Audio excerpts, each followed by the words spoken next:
വലതുപക്ഷ ആക്ടിവിസ്റ്റ് രാഹുൽ ഈശ്വർ വീണ്ടും ജയിലിൽ. എന്നാൽ ഇത്തവണ തടവുകാരനായിട്ടല്ല ജയിലിലെത്തിയത്.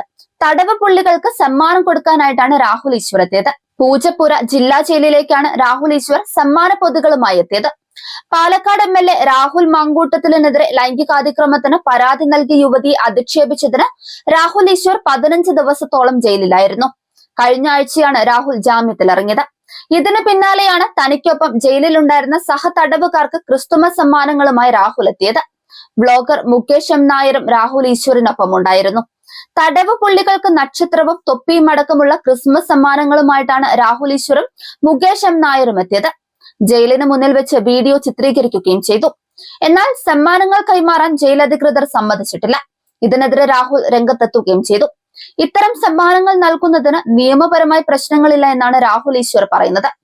എന്തുകൊണ്ടാണ് സമ്മാനങ്ങൾ കൊടുക്കാൻ സമ്മതിക്കാത്തതെന്ന് അറിയില്ലെന്നും അദ്ദേഹം കൂട്ടിച്ചേർത്തു. സെല്ലിലുണ്ടായിരുന്ന 2 പേർ ക്രിസ്മസ് നക്ഷത്രവും തൊപ്പി വാങ്ങിത്തരാമോ എന്ന് ചോദിച്ചിരുന്നു എന്നും തരാമെന്ന് താൻ ഉറപ്പു നൽകിയതാണ് എന്നും രാഹുൽ പറഞ്ഞു. അഭിഭാഷകരോട് ഇക്കാര്യത്തെക്കുറിച്ച് സംസാരിച്ച് സമ്മാനങ്ങൾ അവരിലേക്ക് എത്തിക്കാൻ ശ്രമിക്കുമെന്നും രാഹുൽ വ്യക്തമാക്കി. ജയിൽ പുള്ളികൾക്കും ജീവിതമുണ്ടെന്ന് തിരിച്ചറിഞ്ഞ് ഇത്തരം കാര്യങ്ങൾ ചെയ്യാൻ ജയിൽ അധികൃതരോട് അഭ്യർത്ഥിക്കുന്നെന്നും അദ്ദേഹം കൂട്ടിച്ചേർത്തു. ജയിലിനുള്ളിൽ നിരപരാധികളും പാവപ്പെട്ടവരുമെല്ലാം ഉണ്ട് എന്നും രാഹുൽ ഈശ്വർ പറയുന്നുണ്ട്. കഴിഞ്ഞ തിങ്കളാഴ്ചയാണ് രാഹുൽ ഈശ്വറിന് ജാമ്യം ലഭിച്ചത്.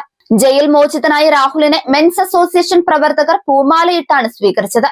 അതേസമയം തന്നെ അറസ്റ്റ് ചെയ്യുമ്പോൾ നോട്ടീസ് തന്നിരുന്നുവെന്ന് പോലീസ് പറഞ്ഞത് പച്ചക്കള്ളമാണ് എന്നാണ് രാഹുൽ ഈശ്വർ പറഞ്ഞത്. അഭിഭാഷകൻ കോടതിയിൽ പോലീസ് റിപ്പോർട്ട് കിട്ടിയിട്ടില്ല എന്ന് പറഞ്ഞതാണ് ജാമ്യം നീളാൻ കാരണമായതെന്നും രാഹുൽ ഈശ്വർ പറയുന്നുണ്ട്. തെരഞ്ഞെടുപ്പ് കഴിയുന്നതുവരെ അകത്തിടാൻ വേണ്ടിയായിരുന്നു ഈ നീക്കമെന്നും സ്വർണ്ണക്കൊള്ളയിൽ ക്യാമ്പയിൻ ചെയ്യുമെന്ന പേടിയിലാണ് ഇങ്ങനെ ചെയ്തതെന്നും രാഹുൽ പറയുന്നുണ്ട്. മെൻസ് കമ്മീഷന് വേണ്ടിയാണ് എന്റെ പോരാട്ടമെന്നാണ് ജയിൽ മോചിതനായ ശേഷം രാഹുൽ പറഞ്ഞത്.